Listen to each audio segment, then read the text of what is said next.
Hello दोस्तों, welcome to only IAS. Date है आज की 31 जनवरी 2023 एंड आप सभी का स्वागत है आज के प्रीलिम बूस्टर न्यूज़ डिस्कशन के अंदर। चलिए स्टार्ट करते हैं आज की डिस्कशन। और पहला हमारा टॉपिक है life insurance corporation of India यानी कि एलआईसी से संबंधित। देखो थोड़ा सा मैं अगर आपको बैकग्राउंड समझाऊं ना, दरअसल में एक हिंडनबर्ग रिसर्च करके है, इनकी एक रिपोर्ट आई है। उस रिपोर्ट के अंदर क्या मेंशन किया है, इन्होंने अदानी ग्रुप के रिगार्डिंग बहुत सारे क्वेश्चन मार्क रेज किए हैं। जैसे फॉर एग्जांपल उनके जो शेयर्स हैं बहुत ओवर वैल्यूड हैं। बेसिकली कहने का पॉइंट है कि कुछ ना कुछ इश्यूज हैं उनके फाइनेंशियल स्टेटमेंट्स के अंदर, ऑडिटिंग के अंदर काफी सारे इश्यूज रेज किए गए हैं। तो ये सारे क्वेश्चन मार्क उठ गए हैं अदानी ग्रुप के रिगार्डिंग। उस वजह से हुआ क्या है, जो अदानी ग्रुप के अलग अलग शेयर्स हैं, चाहे गैस की बात कर लो, ये डिफरेंट डिफरेंट जो कंपनीज हैं, सबके जो शेयर प्राइसेस हैं, शेयर का दाम जो है वो नीचे आ चुका है। अब देखो हो क्या रहा है, अदानी के अंदर ना जो हमारी एलआईसी है, एलआईसी का अच्छा खासा एक्सपोजर है। समझ आया point? Even state bank of India का भी है। तो इस वजह से ना काफी सारे क्वेश्चन उठ गए कि एलआईसी का क्या फ्यूचर है, एसबीआई कहीं क्वेश्चन मार्क में तो नहीं आ गया। इस तरह के क्वेश्चन मार्क यहाँ पे आज के टाइम पर उठ रहे हैं। तो हमारी जो ऑपोजिशन पार्टीज हैं उन्होंने एक तरह से डिमांड करी है गवर्नमेंट से कि वो क्वेश्चन का आंसर दें कि एलआईसी का इतना ज्यादा एक्सपोजर क्यों है अडानी ग्रुप के अंदर, राइट? तो हमें ये समझना बहुत इंपॉर्टेंट हो जाता है कि एलआईसी आखिर है क्या। देखिए एलआईसी क्या है, एक पीएसयू है, public sector undertaking, central government के अंदर आती है। यहां पर देखो ऑल दो मेजोरिटी उन्हीं के पास है, पर अभी थोड़े टाइम पहले इसका हमने आईपीओ भी देखा, ठीक है, जहां पर बहुत सारे लोगों ने पैसा इन्वेस्ट भी किया और ऑल दो ज्यादा रिटर्न अच्छा तो नहीं आया, खराब ही कह सकते हैं। तो बट ओवरऑल क्या है, ये एक पीएसयू है, that is public sector undertaking. ध्यान रखने वाली बात यह है, एक स्टेट्यूटरी बॉडी है, बेसिकली एक एक्ट से बनी है। कौन सा act sir? This is LIC act 1956। उस टाइम पर ना दरअसल में बहुत सारी कंपनीज हमें देखने को मिलती थी, 200 से भी ज्यादा अलग अलग, ठीक है ना, अलग अलग इंश्योरेंस कंपनीज थी। उनको एक तरह से हमने नेशनलाइज कर दिया था, फिर जाके एलआईसी बनी थी इस पर्टिकुलर एक्ट के अंदर, एलआईसी एक्ट 1956। हेडक्वार्टर इसके आपको मुंबई में देखने को मिल जाएंगे और बहुत सारे इसके 8 जोनल ऑफिस हैं, दिल्ली, चेन्नई, मुंबई, हैदराबाद, कानपुर, कोलकाता, भोपाल और पटना के अंदर। एस्टेब्लिशमेंट हम जान चुके हैं 1956 के अंदर। ध्यान ये रखना, हमारी सेंट्रल गवर्नमेंट के अंदर जो मिनिस्ट्री ऑफ फाइनेंस है उसकी ओनरशिप है। अब एक बार समझ लेते हैं कि सर एलआईसी काम कैसे करता है। देखो आप लोगों ने भी सुना होगा ना, जिंदगी के साथ भी जिंदगी के बाद भी। दरअसल में एलआईसी क्या है, एक तरह का इंश्योरेंस प्रोवाइडर है, जो बेसिकली क्या करता है, एक्चुअल में होता क्या है, बहुत सारे पॉलिसी होल्डर्स होते हैं। आपके भी parents, I am very sure, किसी ना किसी जानते होंगे आप लोग कि पॉलिसी उन्होंने ले रखी होगी एलआईसी की। तो होता क्या, इनको बोलते हैं पॉलिसी होल्डर। ये एक तरह का क्या देते हैं, इनको कुछ प्रीमियम प्रोवाइड करते हैं, ठीक है, कुछ पैसा इनको पे किया जाता है, बदले में क्या, एक तरह का जो लाइफ कवर इनको दिया जाता है, ठीक है ना, कि अगर मान लो किसी पर्सन की डेथ हो जाती है, अनटाइमली डेथ हो जाती है, तो उनके डिपेंडेंट्स के लिए एक तरह की फाइनेंशियल प्रोटेक्शन हो गया। इस तरह के कुछ कुछ बेनिफिट्स हो सकते हैं, मेच्योरिटी के बेसिस के ऊपर हो सकता है या डेथ के बेसिस के ऊपर हो सकता है। अगर बंदा सर्वाइव कर जाता है तब भी उसके कुछ बेनिफिट्स होते हैं। तो अलग अलग तरह के बेनिफिट्स होते हैं।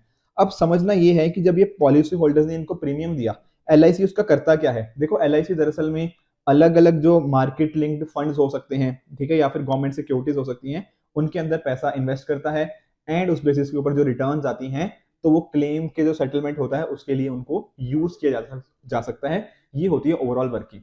थोड़ा अगर हम इसकी हिस्ट्री में देखना चाहो तो देखो पहले 1818 के अंदर ना हमें पहली इंडिया की लाइफ इंश्योरेंस कंपनी देखने को मिल जाती है, that is oriental life insurance company.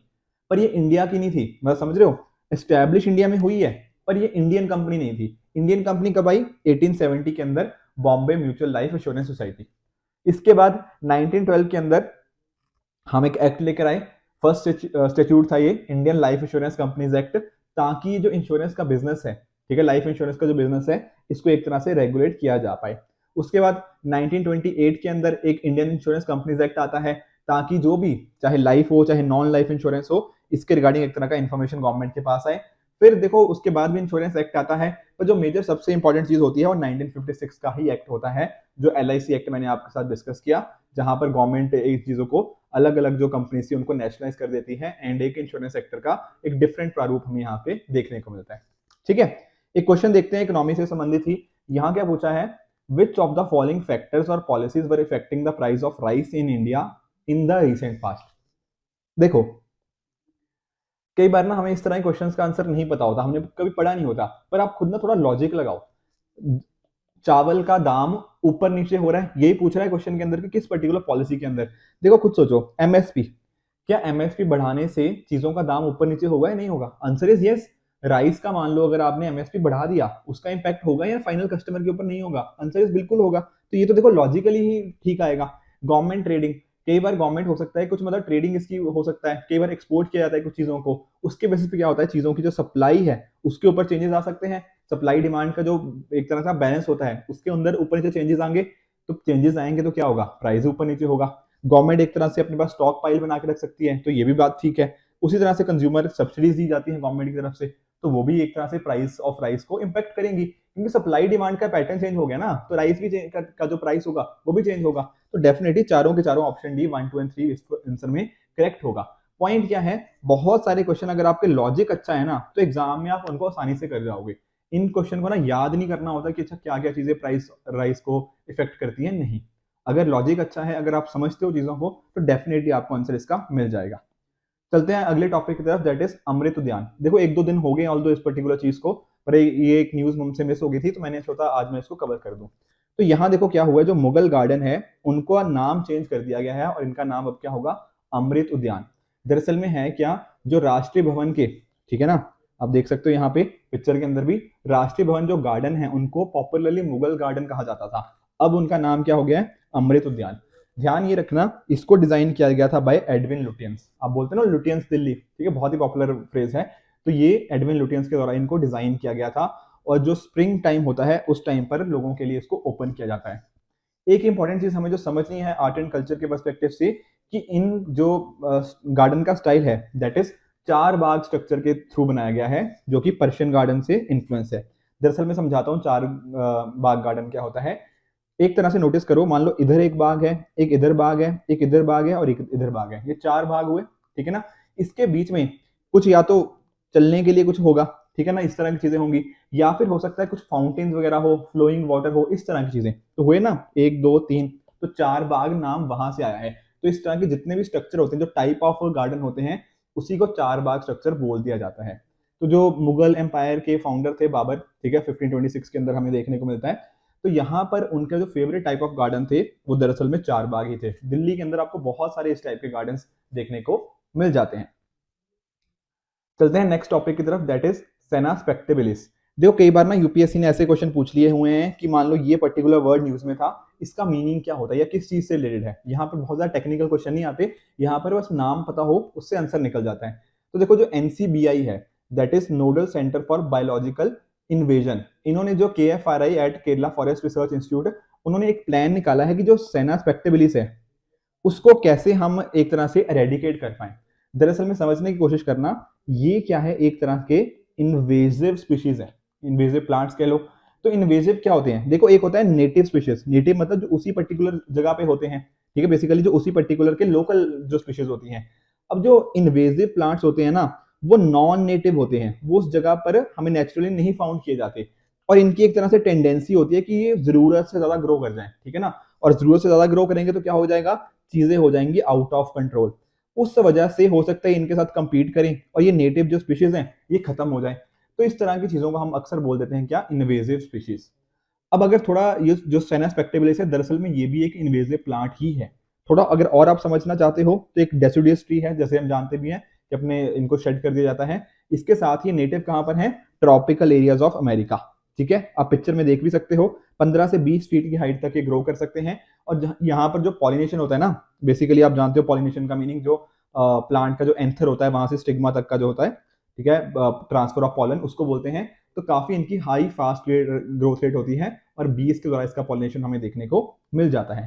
थोड़े और कुछ फैक्चुअल चीजें हैं, जैसे फॉर एग्जांपल रेन फॉरेस्ट हो गया, सेमी डेसिडियस हो गया, ड्राई फॉरेस्ट, माउंटेन फॉरेस्ट और ड्राई वैलीज के अंदर आपको ये हैबिटेट्स में देखने को मिल जाते हैं।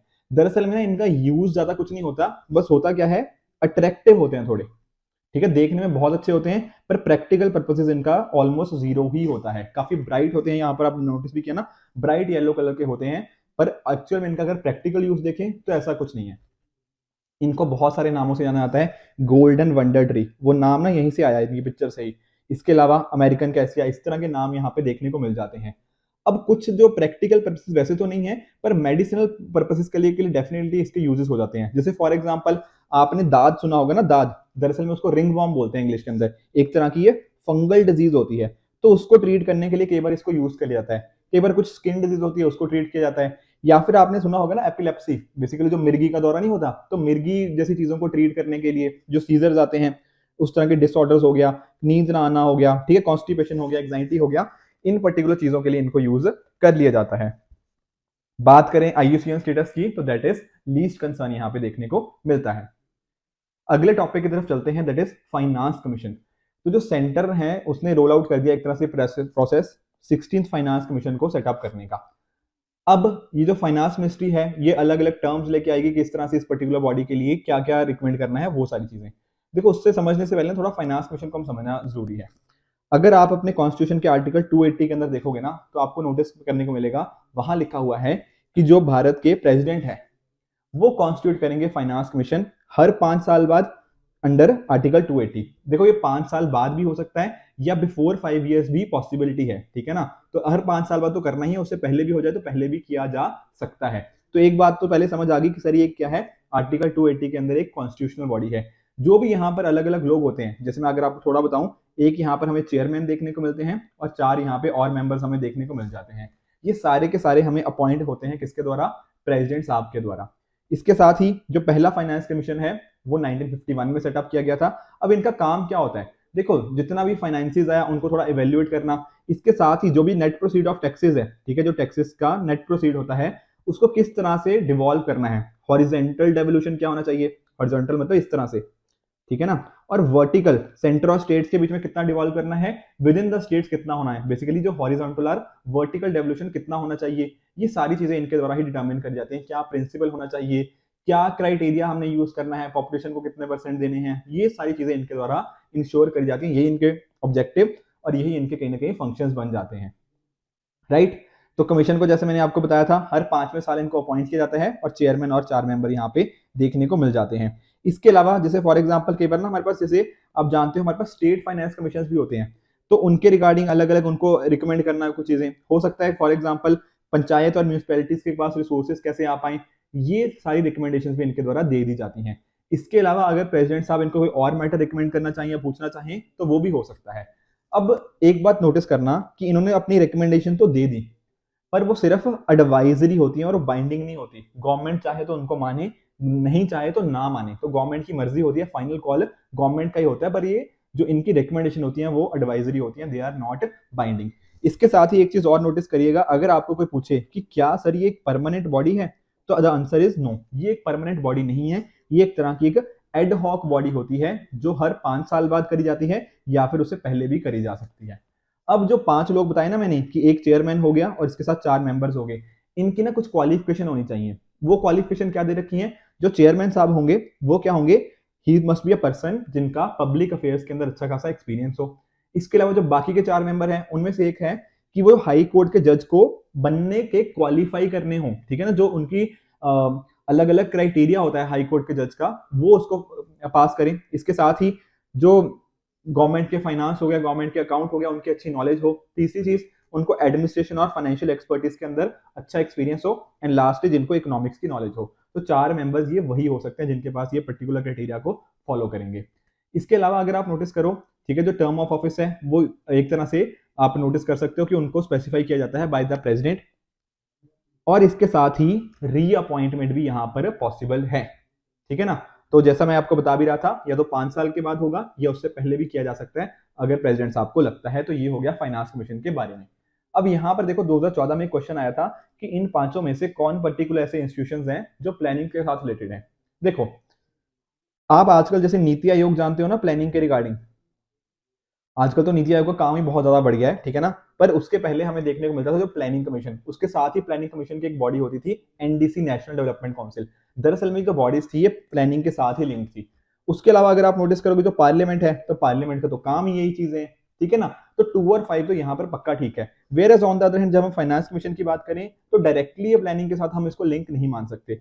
सिमिलरली रूरल और अर्बन डेवलपमेंट मिनिस्ट्री, तो बहुत डायरेक्ट लिंकेज यहाँ पे हमें नहीं देखने को मिलता। ऑल्दो इनडायरेक्ट या फिर आप एक सब्सिडरी एक तरह से मान सकते हो कि काफी दूर का थोड़ा रिश्ता हो सकता है, बट डायरेक्ट लिंकेज यहाँ पे नहीं दिख रहा। और एक जो सबसे ऑब्वियस या फिर कहें कि सबसे प्रोबेबल आंसर वही बनता है, that is option number C, 2 and 5।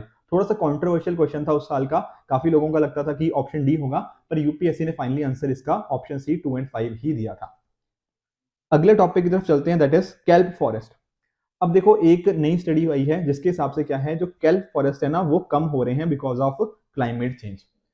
अब थोड़ा समझो पहले कि केल्प फॉरेस्ट आखिर होता क्या है।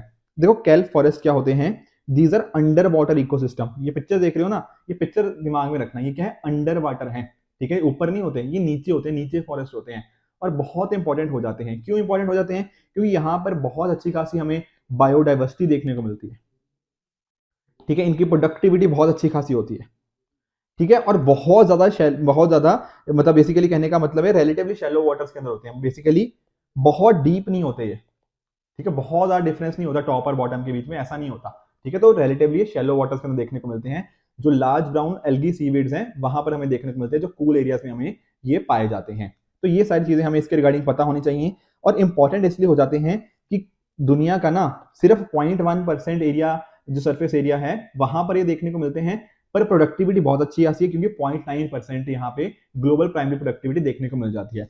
जैसे देखो आपने ना कोरल रीफ के बारे में सुना होगा, कोरल रीफ को ना रेन फॉरेस्ट ऑफ द सी बोला जाता है। क्यों बोला जाता है? क्योंकि यहाँ पर ना अच्छी खासी हमें बायोडाइवर्सिटी देखने को मिल जाती है। सिमिलरली जो केल्प फॉरेस्ट है उनको भी अंडर वाटर रेन फॉरेस्ट के नाम से जाना जाता है क्योंकि यहाँ पर भी क्या होता है, अच्छी खासी बायोडाइवर्सिटी एंड प्रोडक्टिविटी होती है। बाकी देखिए इनके फंक्शन अच्छे खासे होते हैं, जैसे for example food and shelter provide किया जाता है इनके द्वारा, काफी सारे वैरायटी ऑफ प्लांट्स एनिमल्स देखने को मिल जाते हैं, एक तरह का सेफ शेल्टर देते हैं अपने जो प्रेडेटर से बचने के लिए। इसके अलावा कुछ इनकी जो इकोसिस्टम सर्विसेज भी होती हैं, आप जानते हो ना अलग अलग इकोसिस्टम सर्विसेज के बारे में, जैसे कुछ होती हैं प्रोविजनिंग सर्विसेज होती हैं जहां पर आपको जैसे फ्यूल हो गया, टिम्बर हो गया, इस तरह की चीजें होती हैं। उसी तरह से रेगुलेटिंग सर्विसेज हो गया, ठीक है, कल्चरल सर्विसेज, ये सारे हम एनवायरनमेंट के टॉपिक्स के अंदर पढ़ते हैं, सपोर्टिंग सर्विसेज। तो बहुत सारी इस तरह की जो सर्विसेज है, जैसे कोस्टल प्रोटेक्शन हो गया, कार्बन सिक्वेस्ट्रेशन हो गया, ये सारी चीजें इनके द्वारा दी जाती हैं। बेसिकली इन्वायरमेंट के लिए ना बहुत अच्छे ये होते हैं और साथ ही साथ जो इनकी केल्प मतलब एक तरह से बाइंडिंग एजेंट भी तरह काम करते हैं, चाहे आइसक्रीम हो गया, सीरियल हो गया, यहाँ पर भी। तो कहने का पॉइंट क्या है कि चाहे प्रोविजनिंग सर्विसेज की बात करो, रेगुलेटिंग की बात करो,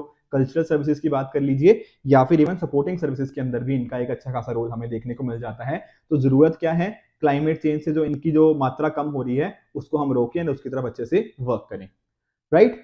अब डिस्कस कर लेते हैं। देखो ये 5 क्वेश्चन मैं आपको दे रहा हूं जो आप मुझे नीचे कमेंट सेक्शन में बताओगे इन सभी का आंसर। कल जो मैंने आपको 5 क्वेश्चन दिए थे उनका मैं क्विकली आपको आंसर बता देता हूं। पहला था नोडल मिनिस्ट्री फॉर भारत पर क्या मिनिस्ट्री ऑफ कल्चर थी? The answer is no. ये किसके अंदर थी? ये मिनिस्ट्री ऑफ टूरिज्म के अंदर की, तो इस वजह से ये हो गया फॉल्स। रामचरितमानस जी के ऑथर कौन है? क्या वाल्मीकि जी थे? द आंसर इज ये भी फॉल्स है। क्यों? क्योंकि तुलसीदास जी थे ना, हमने डिस्कस किया था कल इसको अच्छे से काफी।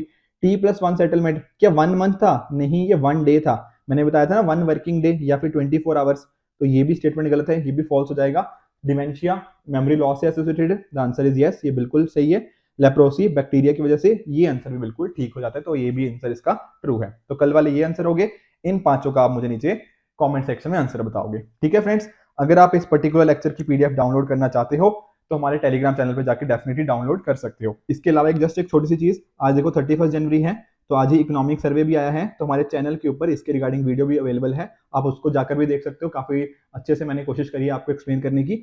इवन कल 30 जनवरी और उससे पहले 29 जनवरी को इकोनॉमिक सर्वे और साथ ही साथ जो बजट है उनके बेसिक्स, उनका स्टैटिक पार्ट भी मैंने डिस्कस किया है, तो मेक श्योर कि आप उन चीजों को भी देखिए, ठीक है फ्रेंड्स।